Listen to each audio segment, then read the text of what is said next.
بسم الله الرحمن الرحیم. نن زموږ د علم الصرف 19 درس دی. نن به ان شاء الله موږ د ماضي مجهول د جوړولو طریقه زده کوو.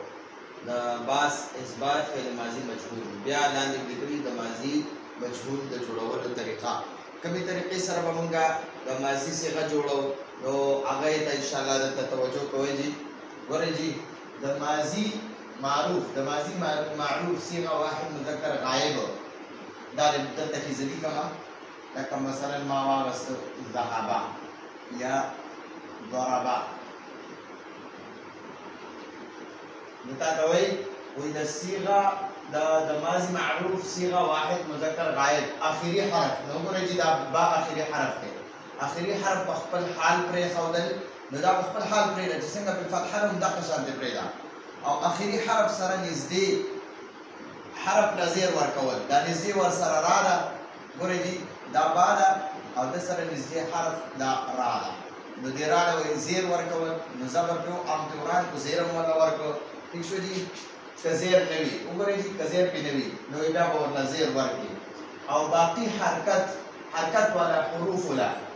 ضمه یعنی پیش ورکول حرکت والا حروف بیا حرکت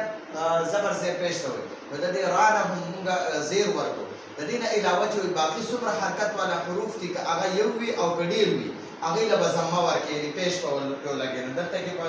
ضاد باندې فتحه ده دا ورانه کړه ضمه م ورله ورکړه. که حرکت والا یو حرف وي او که دوه ټولو له حرکت ورکول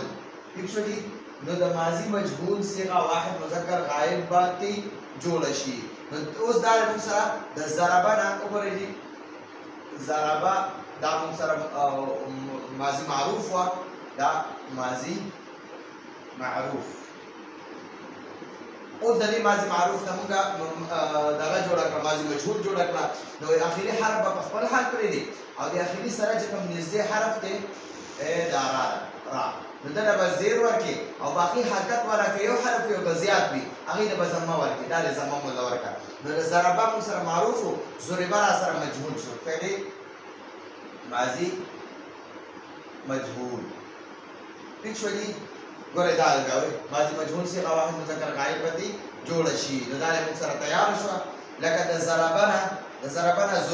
د ضربه نه موږ ضربه جوړه کړه او د سمعه نه سمعه دا سمعه دی ماضي معروف دی د ده نه ماضي مجهول جوړومه نو اخري حرف به په خپل حال پرې دی اخري نه مخکې باندې که زیر وي خو ویدی پی کنی ته به پیو لګي او باقي حرکت والا نه به پیش ورکړي نو سمعنا سمعا جوړ شو د سمعنا سمعا شو او د اکرمنا اکرما لکه اوس موږ سره اکرما دی دا ماضي معروف دی اکرما ماضي معروف دی د دې نه زه مجهول څنګه جوړوم اخري حرف به په خپل حال پرې دی هغې نه مخکې نه به زیر ورکړي دلته پرې زبر دی دا زیر کو او نو دا جزم والا به په خپل ځای پرې دی او بل حرکت والا به چې دی هغې نه به پیش ورکړي نو اکرما شو ٹھیک شو جی نو خاجي او اجتنبه دی را سره د اجتنبه نه اجتنبه دا اجتنبه دی جی ګورئ جی اجتنبه دا موږ سره اجتنبه دی د ده نه زه ماضي مجهول جوړوم نو عمده اجتنبه به واپس واخلو دلته اجتنبه او با نو اخري حرف به په خپل حال پرېږدي اخري سره چې نږدې کم یو دی نو دا نږدې ورسره دا نون دی نو دله به زیر ورکړي زبر دی پرې او باقي چې څومره حرکت والا دي که نه زبر زیر پیش والا هغې له به ضمه ورکړي نو دلته تا باندې فتحه ده دله هم ضمه ورکړه او د حمزه لاندې کسره ده نو دله هم ضمه ورکړه او دا جیم ساکن دی دا په خپل ځای پرېږدوه نو اجتنبه اجتنبه شو اجتنبه شو. اوس ګورئ ضربه معنا ده هغه یو مذکر غایب وخل وکړه د ضربه معنا ده هغه یو مذکر غایب وخل وخوړه دلته وهل کول دلته وخل وخوړه ٹھیک شو دلته وهل کول او د ضربه کې وخل وخوړه ٹھیک شو. لکه مثلا ګورئ او بیا به د دې ټول باقي څومره ګردان دی هغه به د ماضي معروف په شان دی ماضي معروف ګردان څه کوو ضربه ضربا ضربو ضربت ضربتا ضربنا ضربت ضربتما ضربتم ضربتي ضربتما ضربتن ضربت ضربنا. اوس پر ضربه چې واحد مذکر غائب